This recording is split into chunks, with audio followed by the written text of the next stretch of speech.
kwegamba consultativeness ya budget ntono nnyo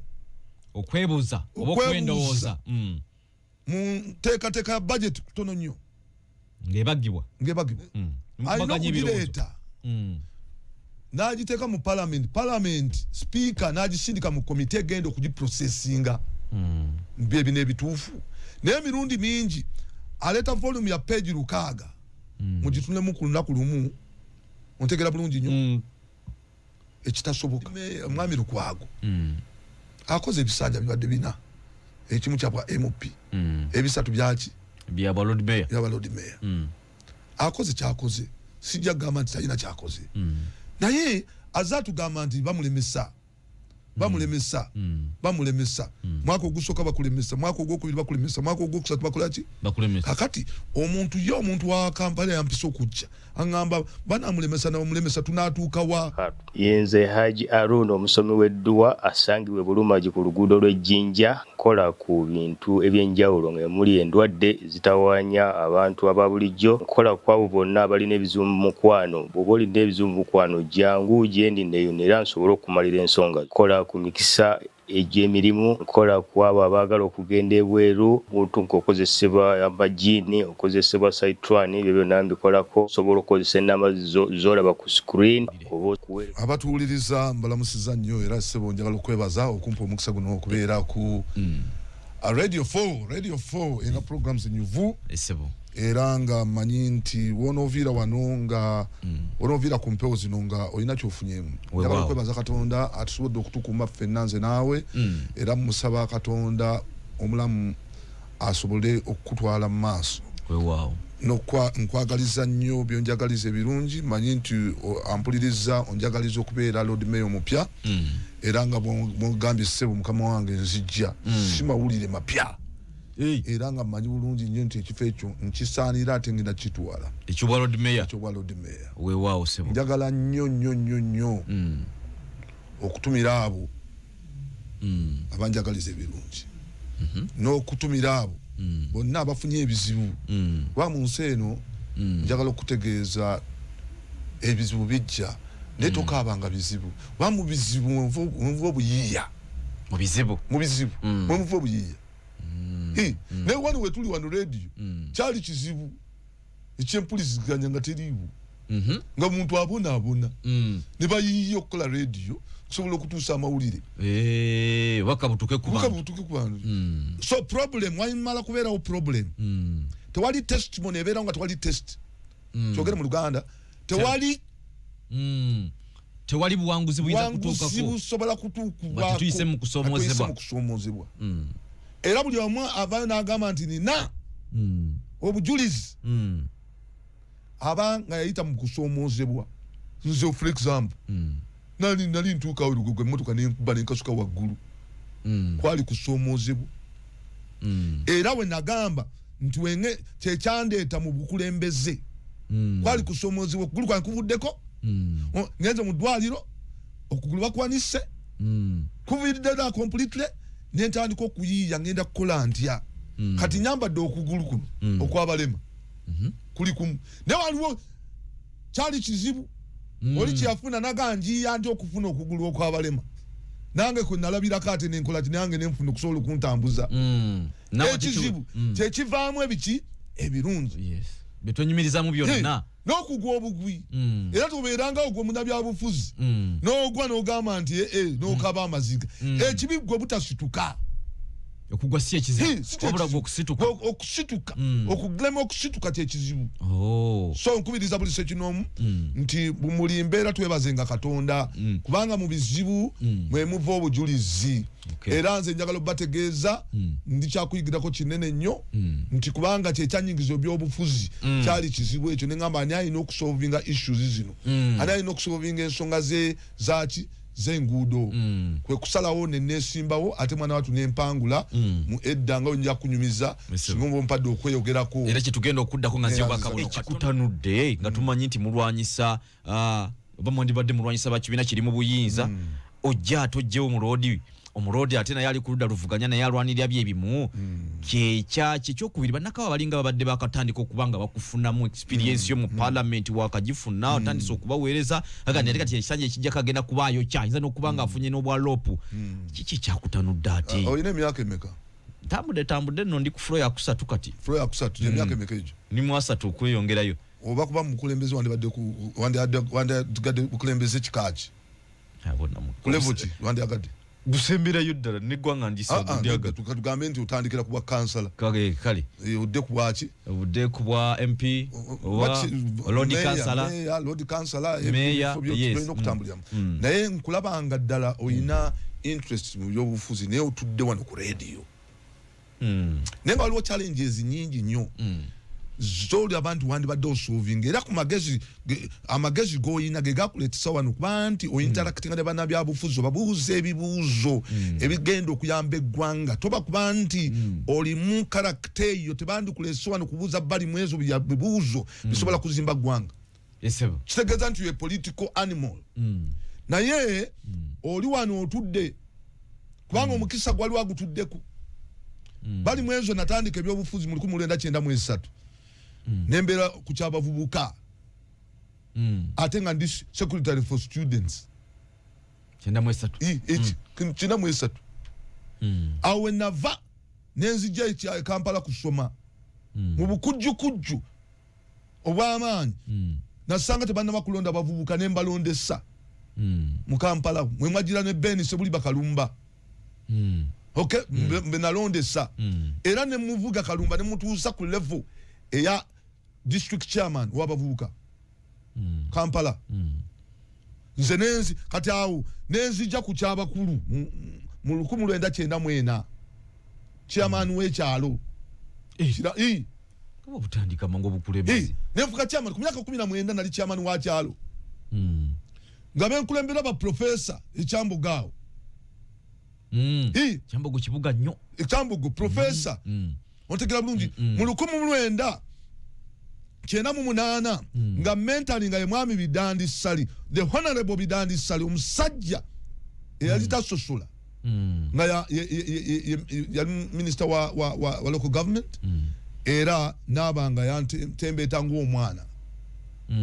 era omulimu gwange ogwasooka yali mwami Bidandi Sali nga amaze okuwewa empereza yange mu local governance nanga nti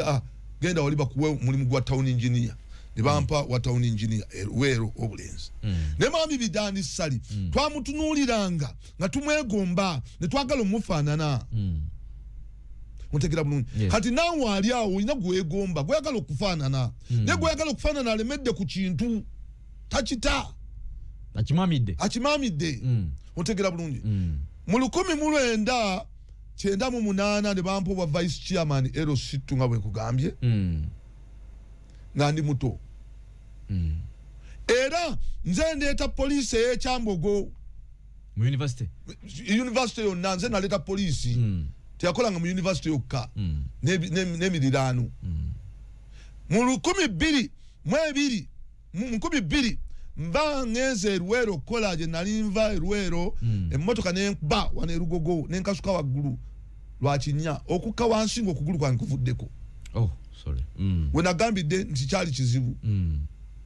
kakati ne bantwala emulagawo ne bampanika gye nalowooleza ne ngamba ani avunaanyizibwa ku nguudo zino ezituta okugulu kwange omuwala yankoona yali akina kinya era kati byebizibu ebiriwo wano bitwagala okuadressinga zino kamera ezazze ontegera bulungi kuba bagambye vugira mu layini eno naye eno waliwo ekinnya kyamaanyi nnyo olina kidojinga odde mu layini endala kamera zikkubye ebweru enguudo nnungi n'accidents ntono akati nze munnange omuwala yali akina kinnya nankasuka waggulu okukakana oggulu kuvuddeko ne ngamba ani avunaanyizibwa awo we nali namalawo essaawa 2 nga siyambira naye kumpi n'eddwaliro kumpi n'enaggulu hospital awo lugogo ku bitaala ssaawa 2 namba nga buli ampita kaati okuntwala nenzigwamu omusaayi nenfuna ekirwadde bakita gas gangrene ne bantwala emulago ne bampita bangamba nti gwoli kyamagero kuba nti walina omuyali atuse ku leve eno naawona ontegera bulungi nnyo era Dr. Njonjo mu bufunze nenva mu ddwaliro nga nsazeewo okwesimbawo okujja ku addressinga issue okumalawo issue y'enguudo embi wamanya nti nakutomedde naye teyagenderera okusala ekinnya nange nsobola okukikola kakati kyetulina okufikisinga z'enguudo nani avunaanyizibwa ye mukulembeze era nvumirira oyo yenna agamba nze senyigira mu byabufuzi kubanga politics influences service delivery nkyogera kita mu Luganda nti ebyobufuzi bireeta nnyo embeera y'okulaba nga birina kutuleeta buweereza eri abantu ebyobufuzi bye bireeta obuweereza obulungi oba obubi tolina wala ogenda kuyita gwe ssebo nannya bampuliriza byabufuzi bye biyimirizaawo eggwanga lino kkiriza bagaana kubanga yasalawo covid we yajja n'asalawo nti tewali kusaba otegera bulungi nnyo empeereza neefa covid we yajja nagaa nti mwaba taxi mutuule mujja kutwala abantu basatu ebyo byanfuna so politics influences policy politics influences service delivery era ogwo omulimu gw'abannabyabufuzi kakati gw'olina kunonda munnabyabufuzi omulungi gw'olowooza nti anaasobola okukola ekyo kyoyagala kakati nensalawo okuyingira ebyobufuzi era ebisiriyasi nenesimbawo nga kansala nga ndi ku miggo nempangula profesa omulala bamuyitanga Katongole nempangula abasajja abaali abamanyi kubanga abantu bali ku mpereza yange wansi ejjekula nenfuka kansala mu mirembe gya Ssebaana nze nali owokusatu mu buto yali asinga obutaba bamuyitanga kansala Lubowa kati atamula ne mwami Mabikke yali secretary general SDP omulala bamuyitanga Irene Kiryowa mutegera bulungi nnyo be bali bakansala abato nga nze mbaddako awo mu buto kanso nebera vibrant mwalimu abasajja naye naffe abatongo olabira ddala tuli vibrant tulina gye tugenda kubanga twali mentored onfuna bulungi nnyo twali mentored kati awo nenvaawo nenjala okugenda kuba parliament ne bampangula nenziramu nagambye nti okugwa si kibi naye okuyimuka olunaku lwe bampangula lwenyimuka nenziramu akalulu kati kwaba mbeeya nempangula ne bakabba otegera bulungi nnyo nenziramu nengenda mu kooti negana nali musomesa mu university sayina kwesimbawo kubanga nali ntandise okulecturinga mu university ate tewasulawo mulimu sasula mulimu naye mulimu sayina nagusula kubanga nali part time lecturer awo nenvaayo nenzira muki nenziramu akalulu nenkawangula akobwa meya nti mumeya bonna mu nsi Amerika yanonanga meya asukkulumye mu Africa mu nsi yonna nenondebwa taki nenondamu taki basiramu bamanyi nensi kubanonanga omukulembeze asinga okwagala ensi ye mu kiseera ekyo era njagala obebaza nti wenagenda nenda obinga nali ndobinze fire brigade 10 n'okusomesa aba firefighters wakati wa 20 ne 40 naye nga ndi meya bumeya wano otegera bulungi kitegeeza omuloodi osobola okukozesa ekifo ekyo okulobinga wembanga nali meya bumeya nenda obinga ekyo kakasa nti ngenda kikola kitegeeza obuweereza bwabukolanga si buyambiddwako gavumenti nga goyiya gavumenti yanyinja mantu nga kyenkola kya gavumenti kulaba nti nkola oversight role kulondola nenondola nali serious nnyo nga contractor tolita fujjo ebiseera waliwo opposition I've always been opposition anti wanjagala okuleeta ekibuuzo nti waliwo eringa enjogereze mu Uganda wano nze ngiwakanyangaza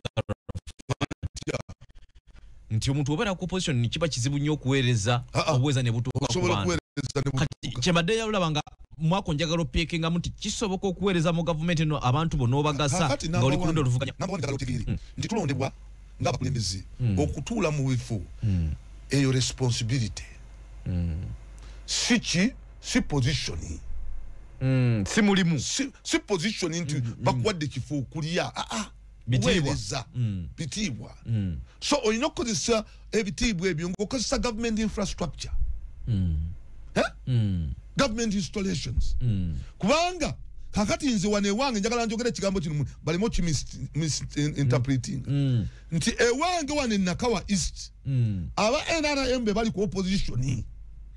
kituufu singa omuntu anategeera ekigambo ekyo nti ewange Nakawa East owa Nuupu yali mu ntebe wa NRM ya opposing nze wategera bulungi nnyo ekigambo ojagezako nnyo okukolera abantu kubanga gwe olina obuweereza obwo abantu bakukwasisa okulembeze obutuuze ku bantu naye osanga munnabyabufuzi nga yes opposition gavumenti amasomero ga gavumenti agabona bani abakona gwoli mu ntebi kati push balabe nti ddala opushiza balemeddwa nga tugezezzaako okupushinga mu parliament ne tulemererwa ne tukanogamba nti no tetujja kgenda mu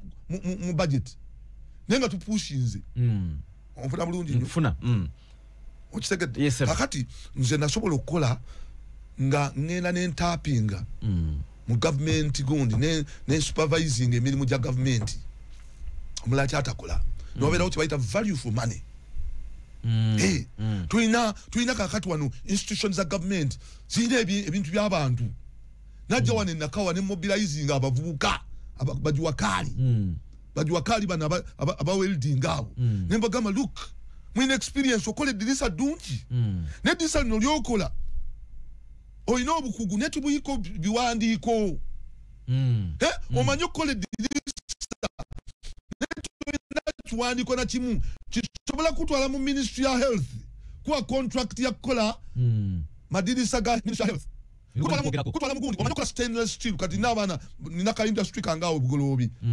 baana nze mbageza kubayamba bakola stainless steel bakola ebyuma by'amalwaliro baali tebalina bbaluwa zisobola bafunyisa mirimu mu ddwaliro nga mulago sobola kukola byuma ebyo byoba importing eyo stainless steel bowls ezo kati tuzikola wano naye omwana asobola okuwininga contract eyo talina bbaluwa kati nembaga kangende mu DIT mbafunire ebbaluwa tubasesinge nendeeta aba DIT ne babasesingira babakolera ne bafuna ebbaluwa ey'obukugu gye bayita workers pass kati abamu twalitwalawo ne kata ng'esabye abantu bagenda okukola ekkata twatwalawo n'abaana baweldinga era agenda ku miliyoni emu n'emitwalo 2 twamwogerako omutindo kati asasula miliyoni 5.8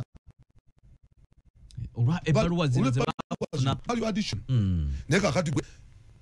infrastructure weri wano mu Kampala ne ministry weri DIT weri kati tusiza wera nebaddewo nga togendayo kutapingira bantu kwogwo omukisa tugenda kudda nga tubuleko bakabono mu dakika ngemu 2 ombulira omuntu ayinza kuweereza atya nga tunaba kutwaka nga tutuuka ku kyakyakutanudde naye ndowooza byonna by'otunyonnyola bireka ng'ebyansalinga kiri mpolampola naye ojja kubulira omuntu aweereza atya mu gavumenti eri mu buyinza nga si mwali mu kibiina kubanga njagala okinnyonnyolemuko abantu bakitegeera katujje katona mpuliriza kisoboka okuba nti omuntu ali ku ludda oluvuganya gavumenti eri mu buyinza n'aweereza bannayuganda basically tugambe wano mu kibuga Kampala kubanga wasinga okuba wali obuzibu fe tulinga abalowooza nti twakiwanga kisa netuga nti kati oyo aludda luvuganya tanaakola ki gavumenti yekola tulina ne ministry ya Kampala tulina ne kansala nga bikomaawo kisoboka okuba mu bannayuganda ne bafuna mu buweereza obwo kyandibadde kirungi nnyo nga ffe tuli mu buyinza era nga Oweekitiibwa Bobi Wine nga yakutte entebe era ekyo mmanyi nti omwaka guno ogujja tugenda kukitukako kiriza obagamba era nja kuweerereza mu environment ate singako gyempererezaamu kubanga president ajja kuba mu ntebe wange nga budget ebeera yaffe ekyo kirungi nnyo naye ate era president waffe nga watugamba nti banaabalabira ku bikolwa byammwe tatugamba nga konti tokolera abantu kubanga abantu balina okutunuulira obuweereza bwo balyoke bakwongereyo buweereza bwokka bwe bugenda okuweesa abantu butaba munnanfuusi kuyimirira ku lw'abantu kubanga amaanyi gali muki bantu kakati bingi nnyo nze bensobodde okukola njagala kuweewaako nga ekyokulabirako nti olw'okuba ow'amazima bantu bangi nnyo abandyagadde okukolagana naawe okutuusa obuweereza eri ki abantu ne bantu bangi tebalina mazima bakuwa ekintu ky'abantu ate gwe n'okikozesa abantu bakujjamu obwesika abo bennyini abalina okukozesa bakujjamu ki obwesika onfuna bulungi nnyo funa sebo okugeza okugeza bweru olopinze emotoka za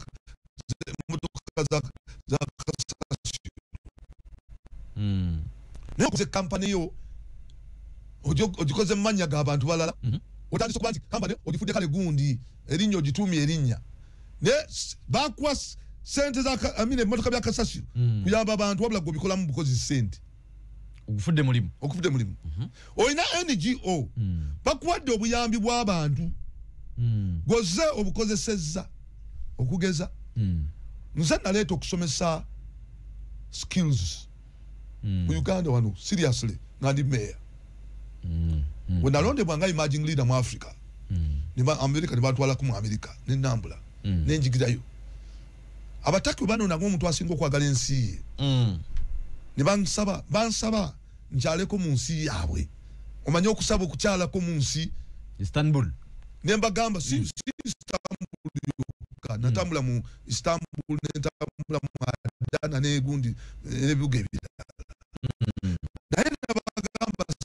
sigenda nzeka nebateekako munnamawulire naye nga ate sigenda nzeka kuba ngenda kumalayo ennaku eziwerako ngenda mukyala nebamuteekako netugenda nti twatuuka ene netulaba ebintu engeri gye babikolamu netula cottage industries nenkomawo e Uganda ne mobilizing abakansala abange nemagamba mobilizing buli omu aleeteyo abantu abaana ndozi bali 15 buli kansala naleeta abaana 15 nze nempita nange abasigala netutraining abaana 1,200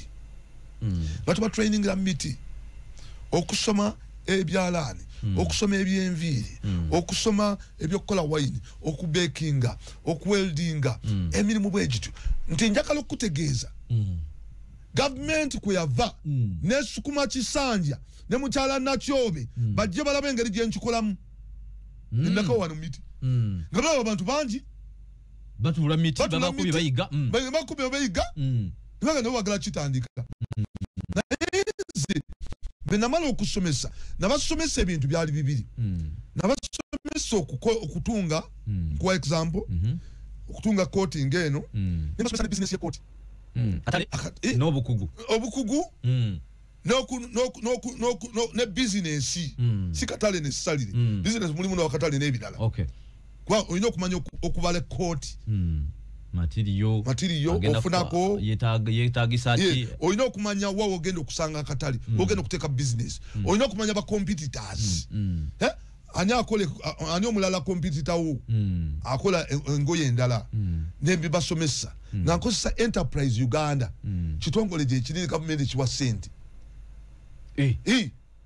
Enterprise Uganda kitongole gye kiri gavumenti ekiwaki sente naye bakulembeze batono abakimanyi kimanyi ati nenge ndi mukwewunya ani nkugamba nenziruka mu European Union nembagamba trainings abaana ebyemikono naye tubalina startup capital European Union nenkwasikanya ne IOM namukwalagana ne IOM ontegera nenkwatagana ne IOM ne bakwata ebintu buli mwana bamwe bibiri 15 wasaluni ne bamuwa generator ne bamuwa rent wa myezi 3 ne bamuwa ebyuma byonna ebikola mu saluni ngoli just mayor wa Nakawa ontegera bulungi onfuna nenziruka mu DIT waliwo kitongole kya gavumenti ne bagamba nange njagala ate ne bano bajiwakali abali webakolera nabafune ebbaluwa nenfuna abanyamba buli mwana bamusasulira $75,000 okukola assessments je bale bagala okuyamba ne tugenda abaana webakolera oliwa weldingira ne tumwassess kubanga ebyuma byakozesa webiri nze bampa center kati center yange njisula nenjiteeka ntwano ntinda ne tubassessingirawo omwana n'avaawo funye wakazi pass eri international IOM certified weziri wakazi pass wano mu Kampala mu Uganda wano kati omwana nemuteekako omutindo kugamba tata ali anoonya abaana abakozesa twatwalana abaana abayava embuya be baali bagenda kusasula $1,200,000 batandika ku 5-8 bakutte n'essimu ne bagiwa simu ya $3,800,000 ne bagiweereza kansala yabaleeta musima mbasikoze abokoze bali mwezo nsobola okukola wentunuulya issues nenkwata sente zange sizigabanga bwendi ndi jangu wange nkwonti nedda nkola ebintu ebya community ndeta medical camps nenyamba abantu kwa amalwate muli muddagala zenda soko kola eddwaliro ekitintale wano nanzijukira ngeri gye nafuna mwaka embe nesiyambibwa zenda soko kugula ambulance ezi nina 3 gamanya kwa nina nenuwa nayekola nga ambulance wano sensose ogenda okusoma kasasiro tegekero obukulembeze obulungi problem nene nnyo ya kibuga ate kibuga kyokka Uganda yonna wekwata kasasiro ebizibu omaze kuyanga kwa kasasiro ono yavaamu ekibuga okuddugala Kampala ekibuga ekyasinga okuddugala nokunya nakukwogere Kampala obunya bubinyo otegereji suweji kugambuli muntu akolanga bwayagadde ebitongole bikolanga byagadde that must end ebifo bya kasasiro uli wafuna wa kasasiro ngateekawo kakati ebyo impunity eyo tegenda kuddamu nga ndi mukulembeze naye nkozeewo ntya nti bali mwezo naggulawo bali mwezo community foundation eyamba okujjanjaba abantu eyamba okutwala abantu malwaliro ate ne kasasiro kubanga yavaako endwadde 8 ku buli 100 omanyi kasasiro kati wabulabe nnyo kitufu kwa kasasiro oyo gwola buli kimu bakiteeka muli pampa zibeera muki bera mu buchafu w'abaana diaper zibeera muki era buchafu bi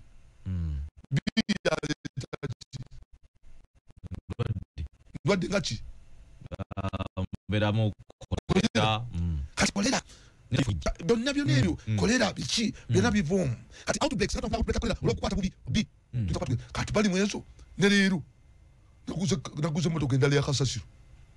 ku sente zange ku musalo gwange gwenfissa ndayiraga Katonda wensanga anyambako nga kweri yagwa ye nina endala nayambibwako national water ninyambako nempayo ku busende Mandela nanyambako nampayo ku busende abampa hafu Mandela national water Uganda breweries ne Afroplastics ezasigada almost 3/4 neziva wange ku musalo gwange kati eno gye nalese nkyali bwogu kujja kwaliwo omwe yampadde miliyoni 5 ontegera bulungi nnyo sofa kati oyo alabye sente zakuwadde ozikozesezza effectively oba ontegera bulungi naye oba olidde ndye kubanga nzikwate kwaliko na omuwadde certificate ey'okumwebaza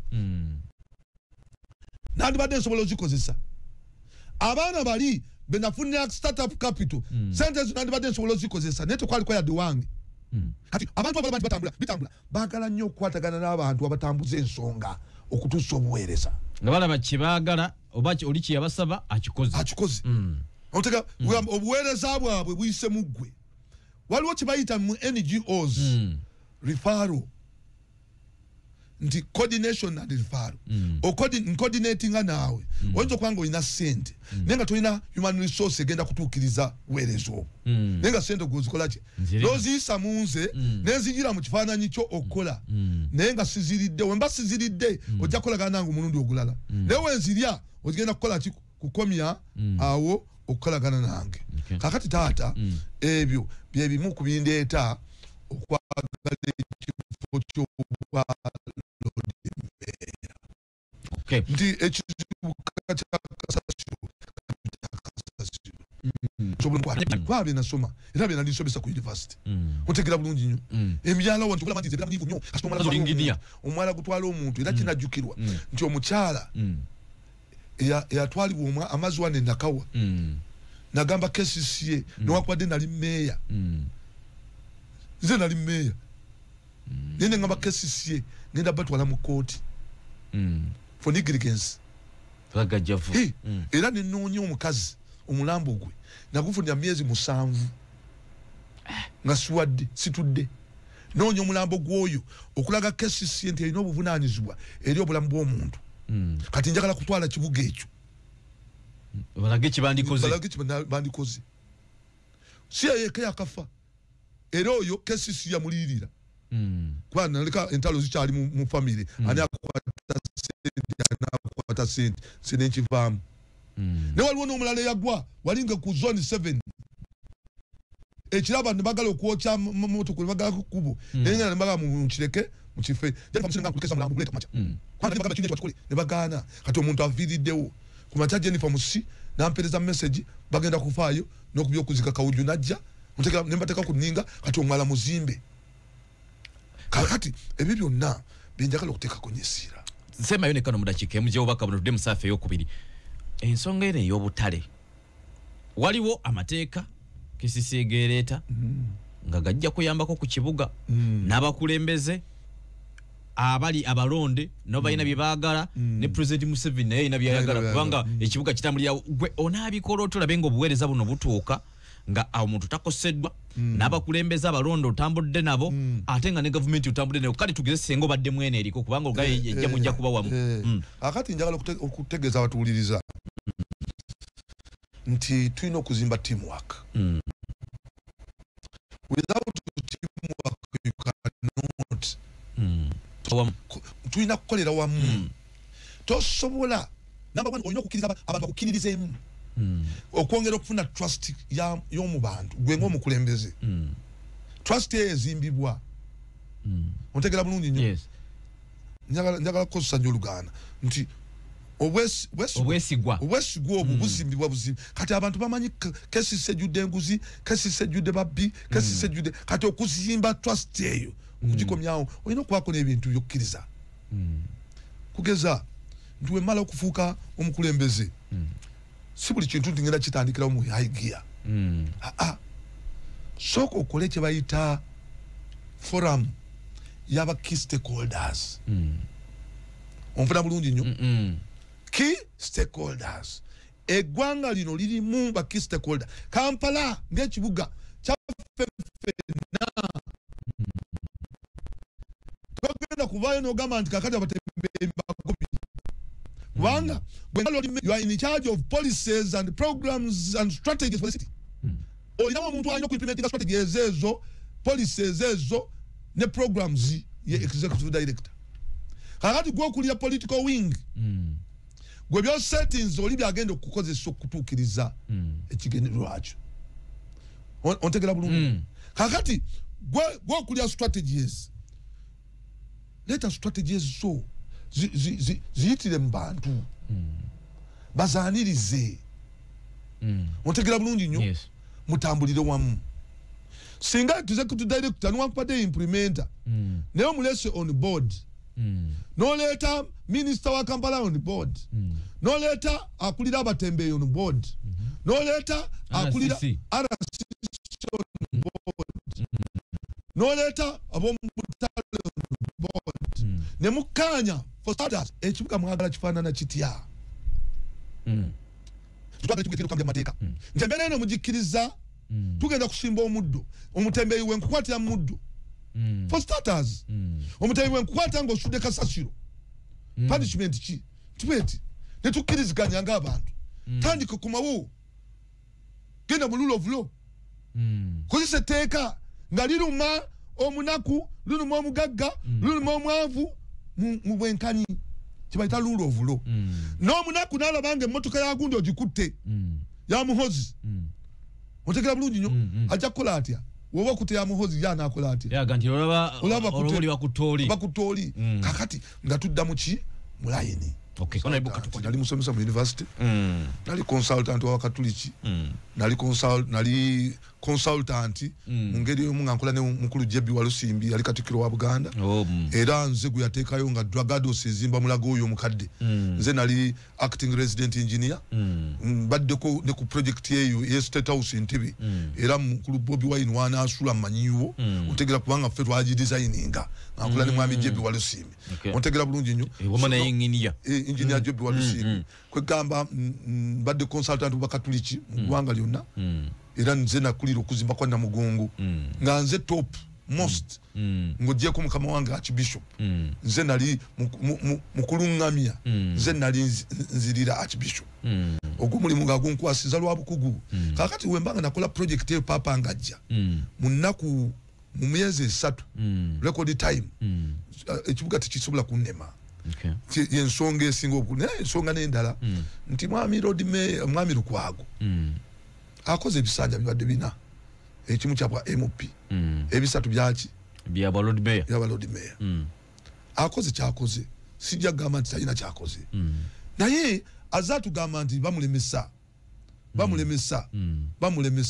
mwaka ogusooka bakulemesa mwaka ogwokubiri bakulemesa mwaka ogwokusatu bakolaki kakati omuntu ye omuntu wa Kampala yampisa okujja aŋŋamba banamulemesa nabamulemesa tunaatuuka wa banasigala nga bamulemesa ffe tufuniramu wa nze nenzija nenkugamba nti nedda newankubadde balemesa ne waliwo ebintu byensobola okukola okulobinga si sente ziva mu gavumenti yokka wano naye okulobinga emikwano kwakola ekyokolera abannakampala okuteekawo embeera eteetaagisa na sente oteekera bulungi nga yeetaaga administration okulaba nti kwandi mukugu mu local governance awo musingako naye nti nsobola okwogerezeganya n'abantu netugira sisobola kubeera mu parliament gyendi nga kasasiro atta abantu ate nga nze ndi mukugu mu kasasiro yewali emirimu gyo sisobola kubeera mu parliament ng'enguudo sente zisindikibwa nezitalondoolwa ng'ate ndi muki ndi engineer nandyagadde okulaba nga buli kitundu buli parish ebeera ne ttiimu y'abainginia abava ku kyalo nga basobola okutwala gino emyala egy'omu byalo emyala egy'amakuba g'ettaka nagyo gireetere bachina be baba bagizimba okitegera bulungi ekyo mirimu kasasiro mu kibuga nayo ndirete investor nga ya collecting kasasiro nga tulina abaana tulina CBOs mu komini abaana bavuga tebalina mirimu tewali wasinga mirimu kusinga kibuga ekibuga kituuka okutendawo mirimu mingi nnyo ba enforcement officers noba nga tulina ogamba tulina enforcement officers kati nga temu byakugira bukugizi kati obukugu bwange njagala mbuleetaawo tulabe nga nfunira abavuka emirimu ngenda kufiirwa omusaala kubanga omusaala gwe mbadde nfuna ng'omubaka ate gusinga kwa Lord Mayor naye tunuulidde service delivery ekyandeeta mu byobufuzi ekyokubiri nze mbadde nkola ekisanja eki ne buli we mbadde nva owulyako waliwo agamba sikoze tewali era nze obukubasoso okukaabira waŋŋamba wano nti wanyiiga nnyo ontegera bulungi naye waliwo wesigusiza nsonga ku kisanja kimu sikolangako bisanja bibiri wavuka takola kisanja kimu oba chairman vice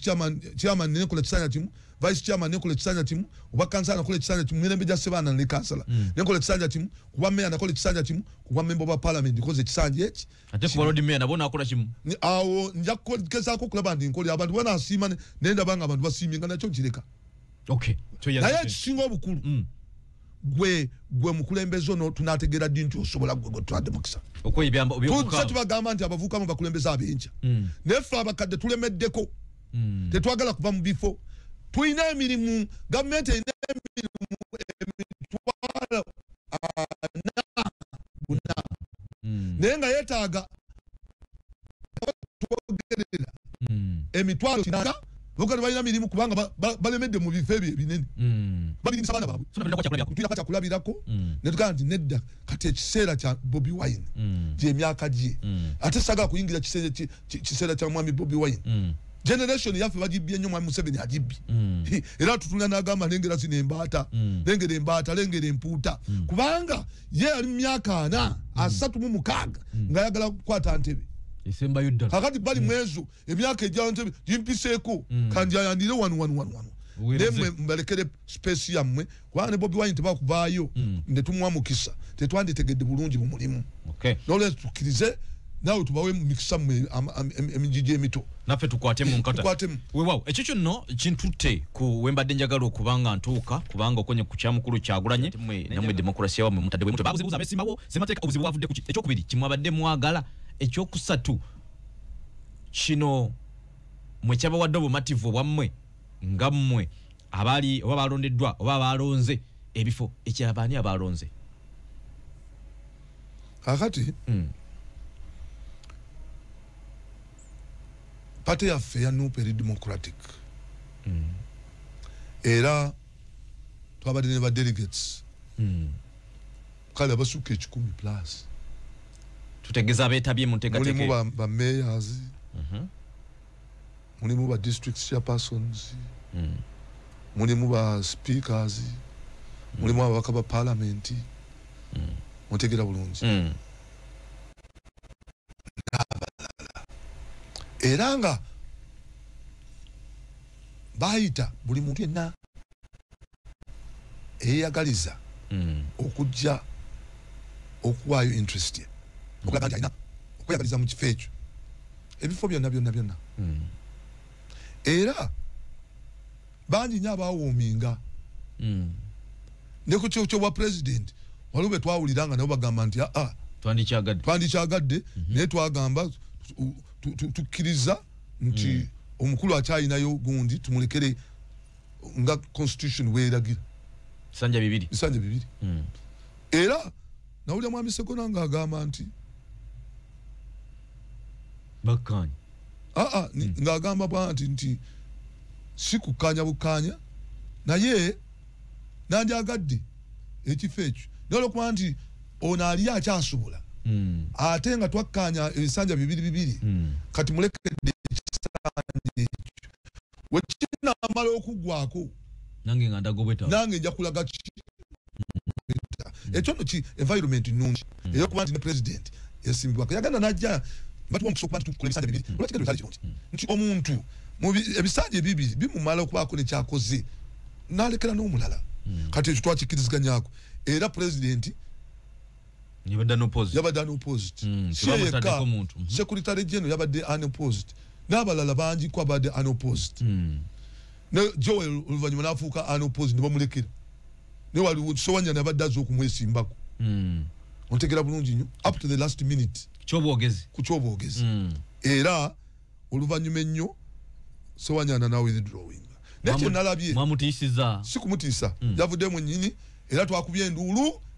nga bagamba nti leero kale ekyo waliwo akoleze eki akyesimbyeko naye nagamba nti nabadde sitegedde bannange baggyeyo mpapula naye maze okutegeera nti mukama wange ate era alina obusobozi neŋŋamba nti kamulekere obusobozi kumulekera ndowooza tewaliwo lopu kino njagala kyogera with all my heart mugwanga muno mu myaka gyonna gibadde yakoze omulimu gwe gwaba lopu nga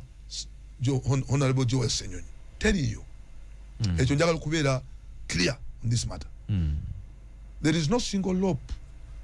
that has done his mandate that of a lope like Honorable Joel Ssenyonyi in Parliament of Uganda okuwa direction kubuulira okucheckinga government bali babadde oluusi bacompromisinga naye there is no compromise with Ssenyonyi ekituufu kina kuba kituufu ne batuwangula naye nga kituufu akikoze eki akyogedde ontegera bulungi era njagala okubuulira we are on track as opposition omuna ababaka 15 naye nga musobola okubeera ku track nga mwogera eddoboozi limu mujja kubeera ne relevance mbabuulira era it's now that the opposition is relevant in parliament era pressure bagiwulira nze njagala okubuulira Katonda waliwo omusajja naŋŋamba WNRM atula n'abakulu naŋŋamba badiscussions twana bakuba Europe atukoze atucekinze ng'ono akaliro akabataddemu akawulira so Alan yabadde amwesimbako ku kyabwogezi kakati naye eventually nakita era bwe tutyo naye ebifo ebirala byonna byavuganyiziddwa era abawangudde bawangudde kwekyo kyenyini njala tusembyeyo nakyo kati kiki ekiddako mwamaze okulayizibwa oba abakulembeze balayiziddwa kiki ekiddako kakati ekiddako bigenda mu maaso nti number 1 abakulembeze balayiziddwa kakati twatandika okuteekayo interest mu bifo bino bye twetaaga president yatulambika bulungi nnyo naga twali n'omu atagenda kuvuganywa okujjako ng'oli abuze bubuzi teri alina immunity n'atugamba people power egenda kutandika okukola maanyi g'abantu muddeyo mu communities zammwe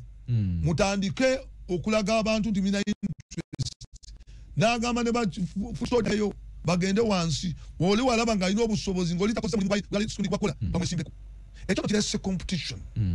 era ekyo kire omanyi mu competition mwe muva performance wotabeera na competitor ojja kulagaya nze nzijukira we nali meeya waliwo omukwano gwange bamuyita Kabaziguruka yali omubaka wa parliament mu kiseera ekyo baali bamusibye diligently nengezaako okumuyimirirawo nga bamuyita neŋŋendayo neŋŋamba naye mugundi waffe musibe naye akoze mu kiseera ekyo yali aguze ne ambulance yatugulira ne ambulance weeri ekola naye yali mu kkomera nengezako mu defending naye olwakuma waati mwana wattu ye n'atankola bulungi mu kiseera ekyo naye ne tubanga nakirializinga ne tusandika okukolera ne tukkiriziganya olulala tukolere wamu tukolere abantu kakati ne tubeera ne competition eyo eyokukolera abantu ambulance funa twalina ambulance naye nga buli mulwadde walwala tudduka mangu okumugjayo nga tukompitinga kwegamba abantu services era sikiwanti waliwo division yafuna mu babaka okusinga division yenaka mwalina embiranye naye ngeyamba abantu ontegera bulungi nagula emizindalo naye nagula emizindalo nengula ambulance nagula ambulance kwegamba buli kyenakolanga ngakikola ne creating environment ennungi eyokugasa ki nti tewaliwo n'omu yatuula era nakawa ne tubanga tuperformize bulungi kwegamba buli wali competition wabeerawo performance abantu bafunamu yes singa tuwaba competition oli ajja kulagaya atuule naye kakati nope ebifo biri competitive nnyo nti tosobola kutuula olina kukola ate ekyomukisa omulungi ababadde babaddeyo babakubyemu ebituli kati bano abajja bajja bamanyi nti kaadi mu nuupu eri very expensive not in terms of monetary terms neri expensive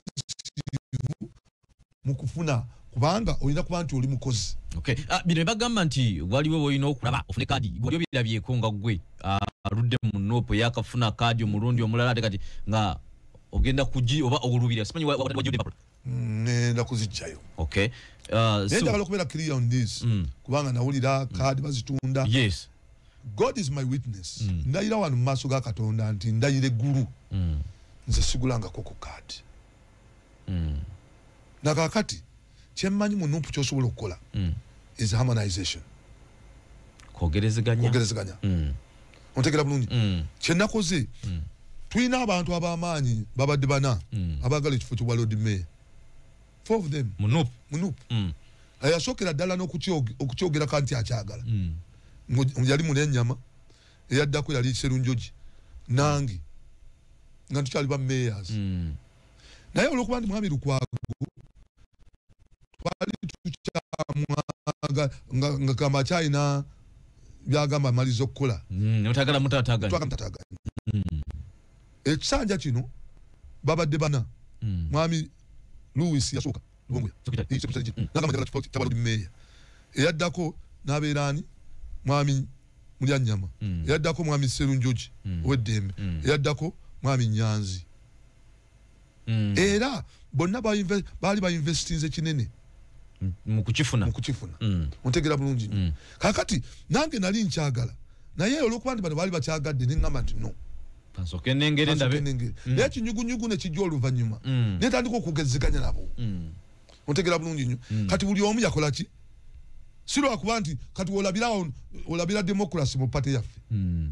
gwena nsobola okwesimba ne mwami Lubongoya gwe mukulaba kiba kizibu mu pate nsobola okwesimba naye naye olowooza lwaki yandekera nsobola okwesimba ne mwami Nyanzi mu pate singa tebadde democratic bonna banene bakama bange mu bifo naye balimu ezo nzijja kubanga mmanyi tuli democratic ne bakkiriza to give way for me si lwakuba nti nze nsinga obukugu era mbasabye embegayiridde ne bandikira bonna mwami Mulyanyama yavudde ne ku CBS n'agamba nti nze ngenda kunoonyeza bbali mwezi akalulu mwakanyiza ne Mulyanyama n'akivaako mwami Mulyanyama yakivaako mwami Serunjoji ow'eddembe yakivaako mwami Nyanzi mukama wange n'akita wakunga nga yali akunze wonna ekyo wali n'omu atakimanyi nandekera kati ekyo kwebaza bwebazi Katonda kati ng'ate nkwata ssente ntingule tewali nsonga kakati pate yaffe ekolera kuki kwogerezeganya nakulonda mukamyufu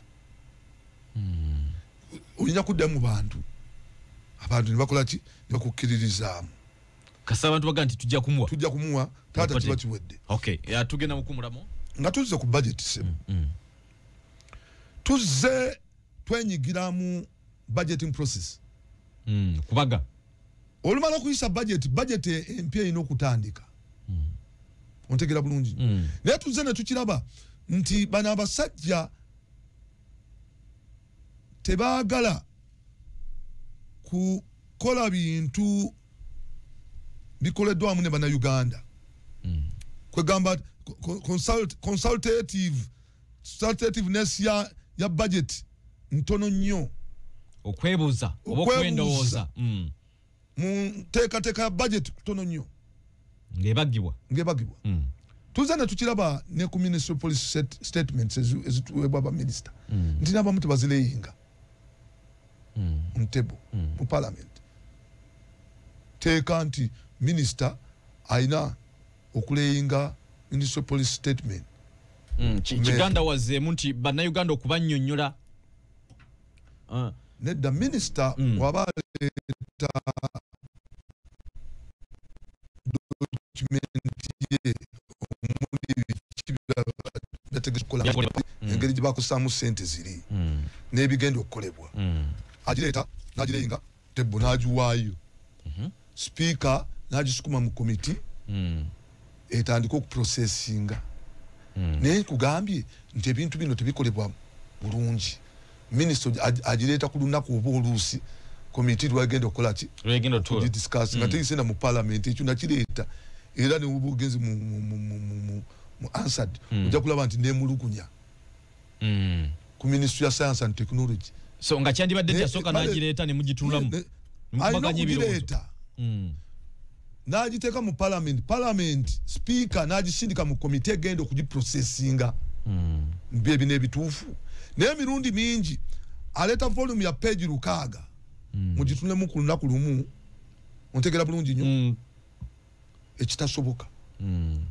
oba ontegera bulungi nti tulaba stamping abulaba stampings kakati ffe nga opposition tetujja kubeera mu bintu bya rubber stamping for starters kyanaku nnyo nti bwetu budget bwebera Hampton naye ate n'ekikulu n'obujja nti fe abatabaddeyo mu komiti tudibetinga budget tebatuwa mukisa ku debatinga budget speaker awaka babaka nga basatu bana ekyo ne kiyita kubanga president Museveni obuyinza butujjako era ndowooza okimanyi omulundi guli yagamba budget yange temugikyusa namala ayina ne byabaddiza abantu yagize mubizzeewo nga byabadde temukwatako temulina buyinza kukyusa budget yange batu byagamba n'agamba ate mwana watu yali ayogerako eri abantu nti nze ndi musanyufu kakati bitongole bino twogereziganya akulira judiciary n'akulira parliament twatudde ne tutematema kakati awo law ya appropriation nga yamubaka parliament tekyaliwo nti mwami Museveni byagadde byakola ki byateekamu era kimanyikiddwa nti ababaka baali bataddemu ensonga enkulu ezirina okukolebwako mwami Museveni n'azijjamu issues zaffe enkulu masomero malwaliro nguudo zirabikira luddawo mu budget ya mwami Museveni bulungi tuzaala abaana miliyoni 2.4 buli mwaka bafuna ripoti ennaku ezo ti drop out rate nene bano Kampala yokka tulina amasomero tulina parishes 99 police egamba nti buli parish eneeberanga n'essomero lya primary human capital development kikulu nnyo mu ggwanga ontegera bulungi naye gavumenti tekitaddeeko nnyo ssente ku masomero okusinziira ku police tulina parishes 199 ne parishes 5 zokka zirina amasomero mu Kampala naye nga mwami Museveni tumuspendingira ku biliyoni 2 buli lunaku ati gwe nongamba nti budget eri people centered ontegera bulungi nnyo Kampala evaamu ebitundu 7.2 ku sente ezikuŋŋaanyizibwa mu ggwanga lino ebitundu 7.2 ziva mu Kampala ne Kampala tefuna even 1% okukola enguudo kuzimba amasomero okukola kasasiro kakati budget tugambe nti eri people centered nga president olunaku aspendinga biliyoni 2 tulina amabanja ga half of the budget trillion 3 tulina domestic debt amabanja agaba contractors muna bali lokku trillion 13 government eganya okuzibasasula abaana babe babagobye nina omukyala ali mu komera abadde afeedinga DIT emmere ali mu komera yaje wange yewole nange nga sina sente za muwola family yeddukira wange buli lunaku naye nga yali abanja yalisa abakozi ba DIT emmere okumala emwaka gumu n'ekitundu tasasuddwa ekyapa kyene kigenda mu bank bamusibye ndayiraga Katonda mugulu bamusibye ali mukomera myezi mukaaga mutegera bulungi nnyo mukyala mulwadde naye nga tuli mu kusaasanya sente tubanjibwa we natuukiridde aba DIT bangambye balinze parliament kubawa sente temulimu sente za kusasula contractors bano bilioni 13 zezibanjiwa abantu bano munda mu ggwanga abamu ggwanga muno munda mutegera bulungi nnyo ekyo njuka twakidiscuss mu parliament ne tutuuka n'okugamba nti tufune bondi tusasule abantu twewole tusasule ki abantu kubanga buli bannayuganda bakubanja sente zaabwe nezibanga tuzibasasudde mutegera bulungi economy egwa kubanga abazungu sente baziza waabwe sente zizimba economy zezaba suppliers bano bannayuganda bacontractors bano kwazo zisigala mu nsi yaffe nono wadya iti naye mwagwa mwabo jagala mukomera wa mutala kasolo kubana echapaso yali chapaso mutala kasolo minister yes naye ntwalayo omukyalo oyo twachakulibwa ali mukomera ba contractors banji property yabwe egenze nenga government efuddeeyo in fact first call yandibadde kuki kumabanja ekyo tukitunulidde tuli mu kwejalabya bagabira babaka milioni 10 otekera bulungi nnyo kakati fenga opposition tetusobola kubeera mu gundi bwetyo tetusobola otekera bulungi muwakanya enkola ya budget n'ebiri mu budget kubanga tuleeta bulijjo tuleeta alternative eno bagamba babaka baddamu nti eyo mpitirivu yandibadde budget yennyini nyini babirikaawo kwegamba kati ekigendwa kyaffe kiruwa ate nga parliament ekyokuba wabula nakyo kibabalirwako ekitubalirwako netubatuwuliriza kubanga musasibwe kwegamba institution ya parliament yafa institution ya judicial yafa kati institution zino tezichase jukira nti court wesalawo nti basivilian tibajja kugenda mu court y'amagye parliament nekola act of contempt of court okola ki okujungulula ensalawo ya court ensukulumu eri independent nga tulina gundi principle of separation of power judicial yandikoze yokka executive yokka ne parliament yokka mwami Museveni byonna biyingiddemu kati institutions z'ebbite zikyalina buyinza n'akatono era yakitulaga yali ayogerako abantu last year n'agamba nti nze speaker tutuula ne tukkaanya tewakyali kati komite eyisa kintu Museveni kyalinamu interest nga tegenze wa Museveni tekyaliyo tinekweri etteeka bagenda temukibakona tumukyusa bajja ne balisa kakati baba balese ekintu netakiprocessinga bulungi katonotono nga neyo process tugivaako but again tukyasobola okulaba budget esobola okwemalirira nekola byekoze era tu ending up tuzemu okwewola mu budget eno ezimu ku sente zigenda singa obungi zigenda ku servicing amabanja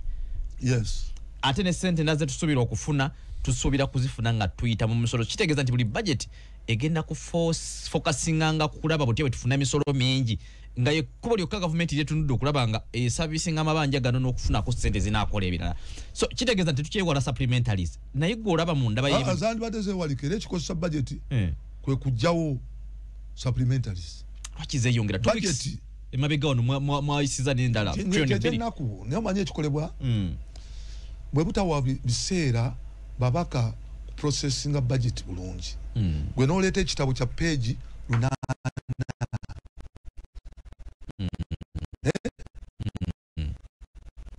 n'osuubira nti omubaka musa asobola okukisoma n'akijjamu amakulu okumanya wali obuzibu okwanalizinga n'okusobola okukola ripooti mu ssaawa 3 kiri impossible bano bakeereya ebitabo bino babireete bakuteeke ku pressure kubanga waliwo time eragirwa mulino kuliramu mulimo ogwo so babirita kusawa esemba toyina kusuka unakubweruti okay kiri mu constitution njala kuwa kuba masimu kuna budget eneso mu kiseranga kino toyina kusuka kiseranga kino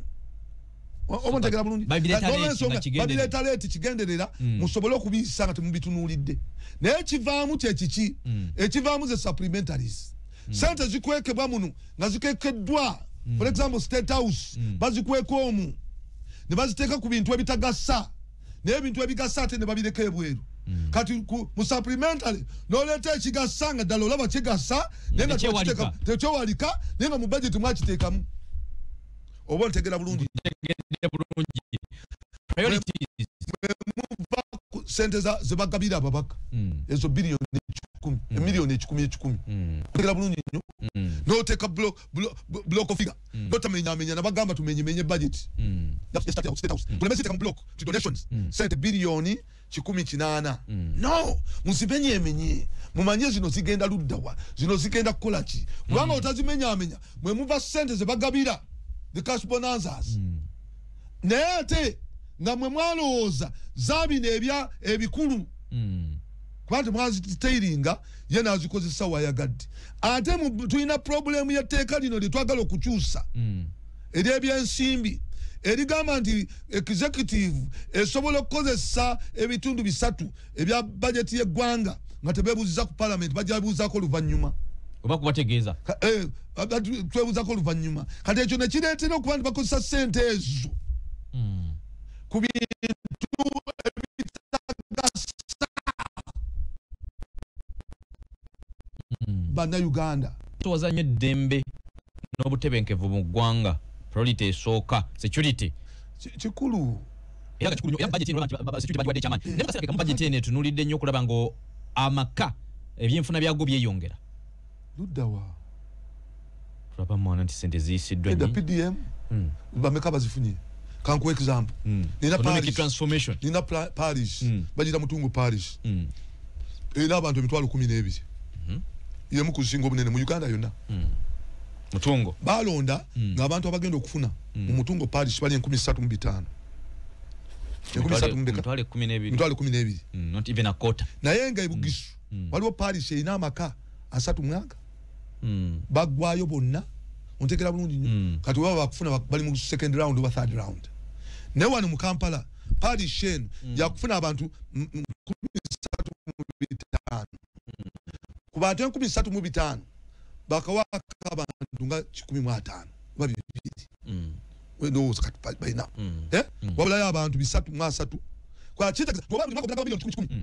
10 kitegeeza nti bagenda kumala emyaka 3 mweki nga bakyagaba sente naye abantu babawuddisa dda sente zikola kizijja ne baplaninga no planning kati ali alindira sente zaki n'okukola takyakola nje kubanga alindira sente zaabwe zebayita ez'obwereere takyakola alindira sente zika naye emyaka asemba agenda kufuna mu myaka 3 mweki kakati okwo kuwuddisa abantu kye beetaaga kwe kubateekerawo infrastructure egenda obbayamba okukola sente kwe kubateekerawo amalwaliro singa sente zino tuziyisa mu malwaliro nti omulwadde alwadde kubanga omuntu omulwadde tazimba ekonomi teeka eddagala malwaliro ono maama ali obubi eyandibadde akola naye takoze kubanga mulwadde agenda akole